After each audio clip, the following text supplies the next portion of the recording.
Hey guys, how's it going? I thought I'd hop in, do a little video for y'all over my favorite films. There are so many films I love and enjoy. So I thought today, why not just give y'all some of that? I am actually wearing a bunch of Pop Culture Crisis swag. I've got the nice little blackout PCC. The little Everything I Don't Like is a Psyop t-shirt. So definitely representing today. So yeah, let's begin. Okay, my favorite film of all time is old, very old, like 1931 old, and that is Fritz Lang's M. This stars Peter Lorre, obviously a film by Fritz Lang. This is a German film. This was actually the last film that both Fritz and Peter made in Germany before leaving to the UK and eventually America, because they saw what was about to go on with the rise of the Nazi Party. This is an amazing film. It is in German. There is a dub. Whenever Peter Lorre and Fritz Lang first got to the UK, they dubbed this in English with British actors, except for Peter Lorre's role. Peter Lorre did his own dub. It also has subtitles.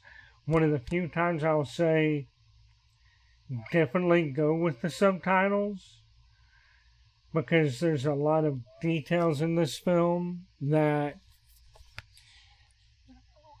they left out of the English dub because of restrictions on what can be said in a movie.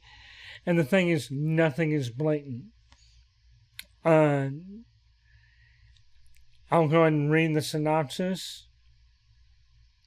A simple, haunting phrase whistled off-screen tells us that a young girl will be killed. Who is the murderer? Plays a nearby placard as serial killer Hans Beckert, played by Peter Lorre, closes in on little Elsie Beckman. In his harrowing masterwork, Fritz Lang merges trenchant social commentary with chilling suspense, creating a panorama of private madness and public hysteria that to this day remains the blueprint for the psychological thriller. If you love a good psychological thriller, this is The Godfather. Peter Lorre plays a serial killer of little girls. What is alluded to in the German, and if you have the English dub, or the English subtitles, is that he's doing a little bit more than just killing them. And it's shown as visually by seeing little girl holding a balloon and then just a close-up of the balloon as it comes out of her hand and floats away. It's an end of the innocence type of deal. What makes this fun is everyone's trying to figure out who the killer is. The police institute a curfew. that curfew wreaks havoc on all the other criminals. You know, the good criminals, like the thieves, and the petty larcenists and things like that. And all these criminals have their own guilds. So since they can't commit crime and make a living, they all team up to try and find out who the murderer is. Peter Lorre's character starts going mad, realizing he's being chased by not only police, but every criminal in town. And it makes for I don't want to say a madcap romp, because that means it's humorous, but it makes for an interesting deal of police trying to chase him down, and every criminal trying to chase him down. I don't want to give away too much, or what the meaning of the letter M is, or why it is stylized like that. I will leave that to y'all. Definitely watch it. Number 2 in terms of my favorite films. What an excellent day for an exorcism. It's always going to be The Exorcist. There's the joke that every Catholic's favorite film is The Exorcist. It's my second favorite.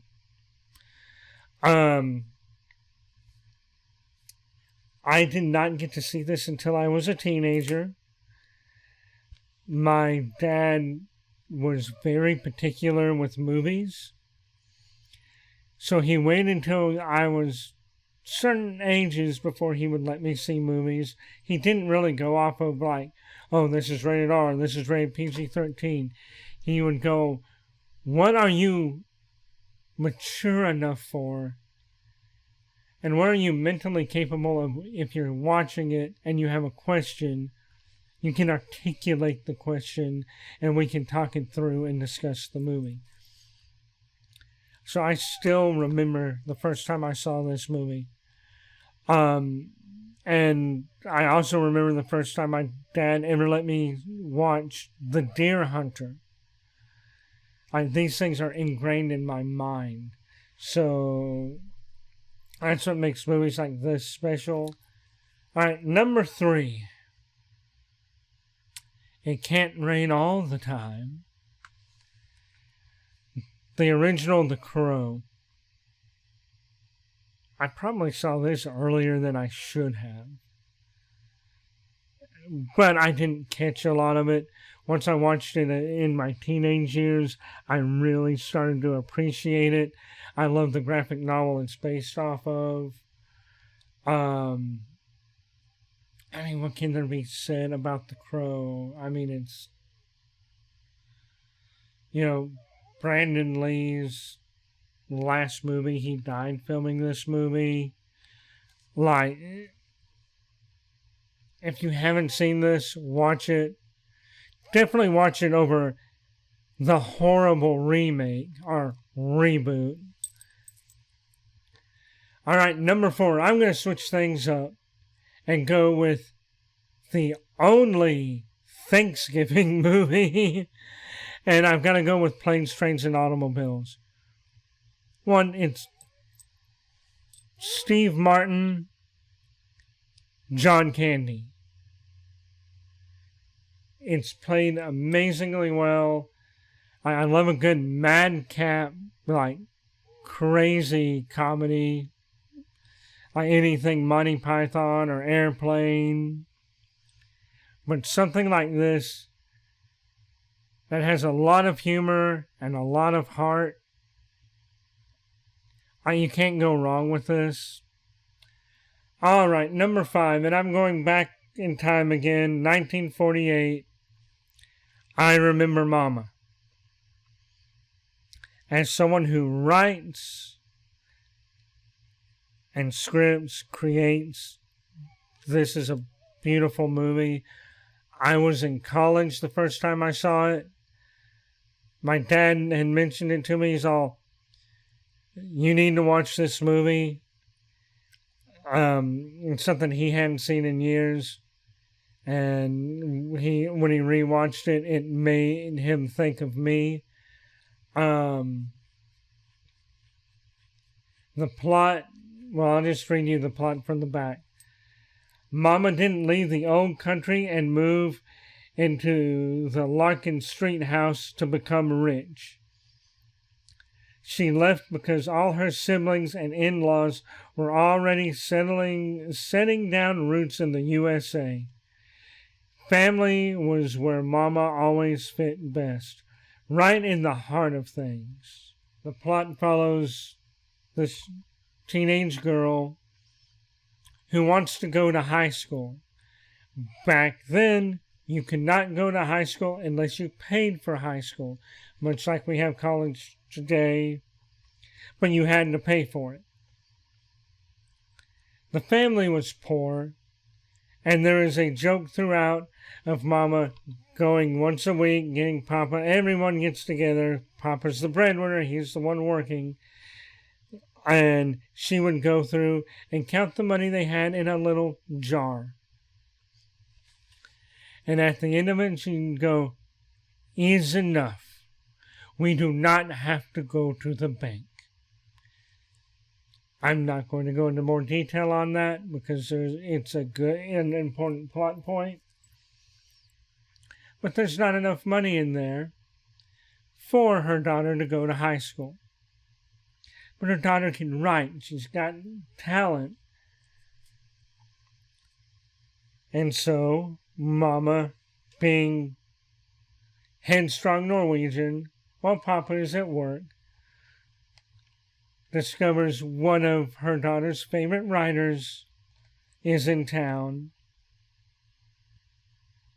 and goes to bug her to get information on how her daughter can become a writer.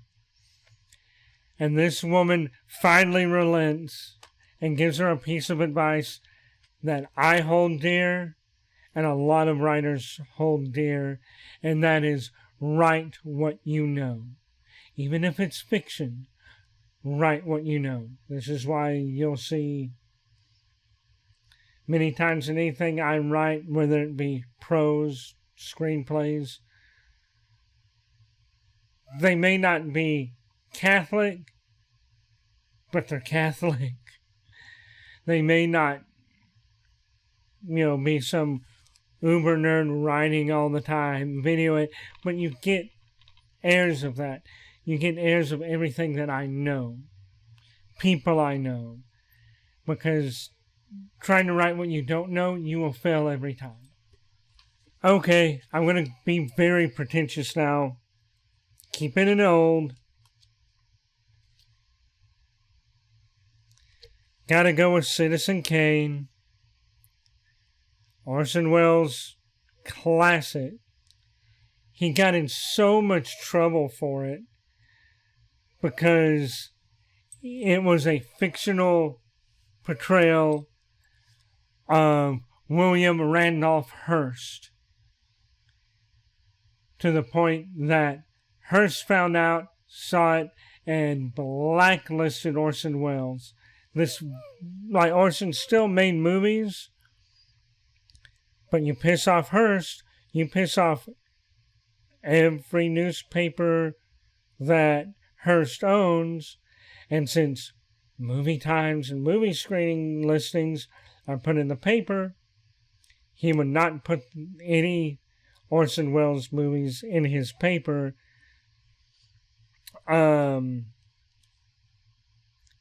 Great movie. If you haven't watched anything Orson Welles, watch this. And even though it's not going to be in my lineup, watch The Lady from Shanghai. Because Orson knew how to create, like we're in sound film, but he wanted to experiment with different types of shots. So even for this, he wanted a shot of people walking in an office. So he just cut a hole in the floor and put the big ass camera down there. lady from Shanghai is well known for its Hall of Mirrors scene, and people questioning how were you able to film it and not get the huge cameras being reflected in the mirrors. This is cinema history. Watch it. All right, I've got to mention it. I've never done with this next one. It's actually 3 films. I have never done the marathon, but it's Lord of the Rings, particularly the extended editions. I don't know if I can do the marathon. I don't think I have the strength or the time to stay up and watch all the extended versions back to back to back to back. Great movies. Love J.R.R. Tolkien. Love what the original movies were. What's in the box? 7 is one of the best psychological thrillers ever. Like Morgan Freeman, Brad Pitt. I don't want to say too much because anything I say will spoil this movie. And it's one where every second of this movie matters. You miss anything and you've missed the point of the movie. That's all I'm going to say about it. It's in my honorable mentions. Next 2 I'm going to do very quickly. And that is Big Fish. My dad he never liked Tim Burton, other than maybe like Beetlejuice and Batman. Never liked Tim Burton, thought he was weird, but he saw this and loved it. It's like just watching a folk tale or a tall tale and seeing how much of it's actually true and how much of it is exaggerated. Going on those lines, I also want to include another one that he loved. And it's a good family film. And that is Secondhand Lions. You've got Michael Caine, Robert Duvall, Haley Joel Osment. And you've got 3 generations of stars. Once again, it's full of, if you liked this, you'll like this. I think this is a little bit more palatable if you're not a Tim Burton fan. It doesn't go quite as hard, it doesn't go nearly as hard in the paint with the fantasy as Tim Burton does. So give this one a watch too. I'm going to go old again. In fact, I'm going to go 1946 old with a Samuel Goldwyn production, The Best Years of Our Lives.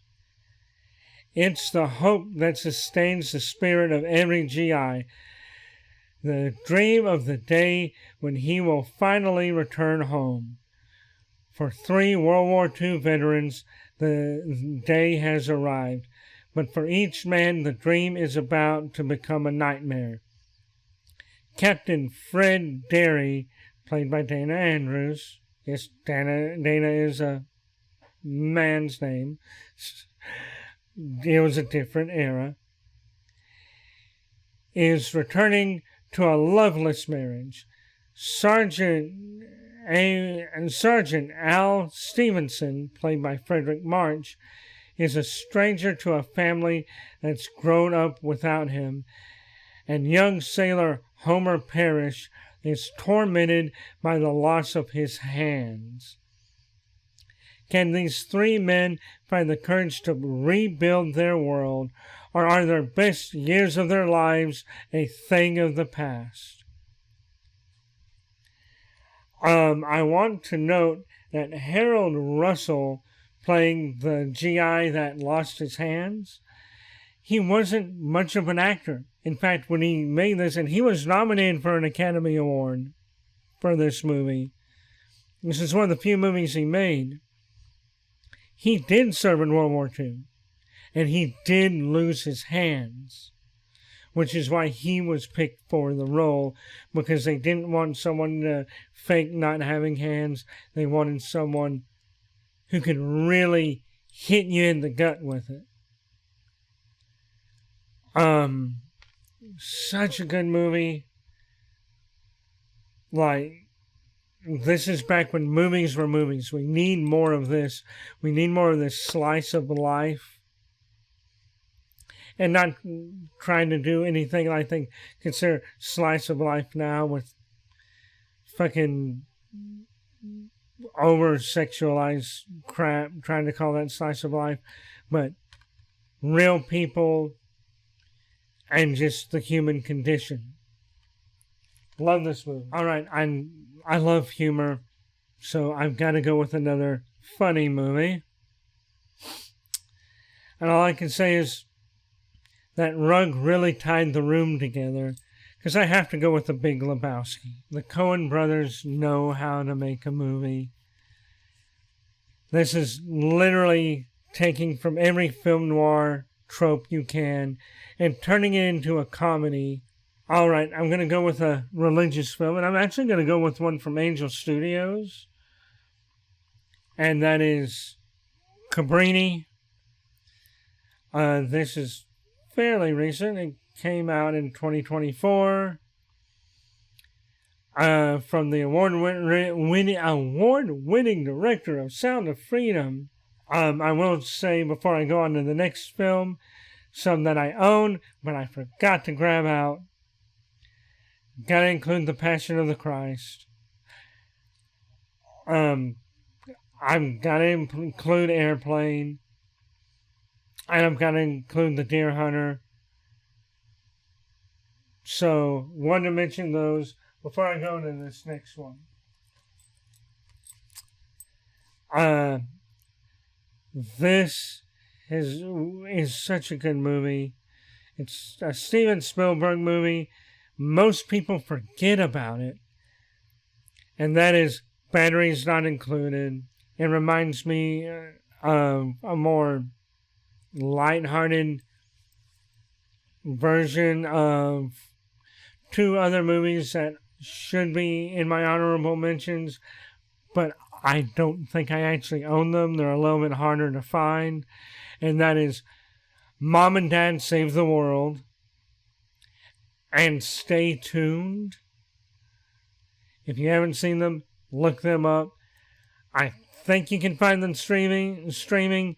If not, there is always ad-free Tubi. Wink, wink. Okay. This next one, I love Alfred Hitchcock. This is obviously the ultimate edition. This is pretty much just movies he made in America. This is all of his American films. His British films are good too, like the original Man Who Knew Too Much, starring Peter Lorre, and The Lady Vanishes. I can name any Alfred Hitchcock movie and it's good. But the one I want to note, one of my favorites of all time, is Alfred Hitchcock's Rope. This is one I always say, if you watch it, watch the trailer first. Alfred Hitchcock had a habit of making trailers that show nothing from the movie, but got you invested. And it is done in real time with a continuous shot. Obviously, back then, they couldn't do a continuous shot. You didn't have enough film. And how are you going? What happens if someone makes a mistake? So they knew exactly how much film they had, how much time they had, and they would try and make shots where they're panning past something where the screen would be black for just a second. So doing an up close pan past someone's jacket, close enough to make the screen dark, take the film out, switch the film, continue on again. Everything had to be choreographed perfectly to get this feeling like this is one continuous shot throughout. Great movie. Actually, any Alfred Hitchcock, watch them. They're all good. So there you go. You got my 5 favorite films, plus a ton of honorable mentions.